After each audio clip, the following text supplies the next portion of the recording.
मोहि बिलो की हो अतिव पजा परिताप तो करि दंडवत स प्रेम सुने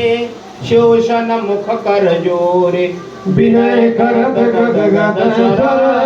समुझ घोर गति मोर नमामि श्रमीशान निर्वाण रूपम विभुम व्यापकम ब्रह्म वेदा स्वरूपम नियम निर्गुणम निर्विकल्पम निरीहं चिदाकाशमाकाश वासं भजेहं निराकारणोकार मूलं तुरीयं गिरा ज्ञान गोतीतमीशं गिरीशं करालं महाकाल कालं कृपालं गुणागार संसार पारं नतो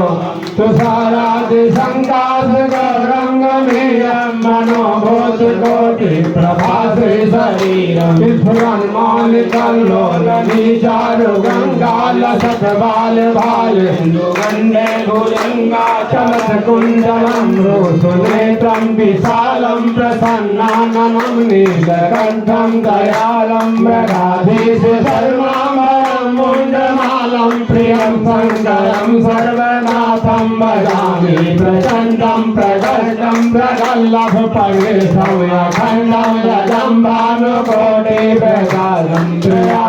त्रयाशूलनिर्मूलनं शूलरूपं भजेऽहं भवानी पतिर्भावगम्यं कलातीत कल्याण कल्पान्तकारी सदा सच्चिदानन्द दाता पुरारी चिदानन्द सन्दोह मोहाप्रहारी प्रसीद प्रसीद प्रभो मन्मथारी नयावद उमानाथ पादार वृन्दं भजन्ति लोके परे वा नराणां न तावत् सुखं संतापनाशं प्रसीद प्रभो सर्वभूतादिवासं न जानामि योगं जगं नैव भूयानतो सदा सर्वदा शम्भुतो ब्रह्मजरा जन्मतो तादाप्यमानं प्रभो पाहि आपन्नमामि शम्भो रोगाश्वरमिदं प्रोक्तं पीठेरहरितोषये ये ब्रह्मजरा भक्त्या तेषां शम्भुः सीदते।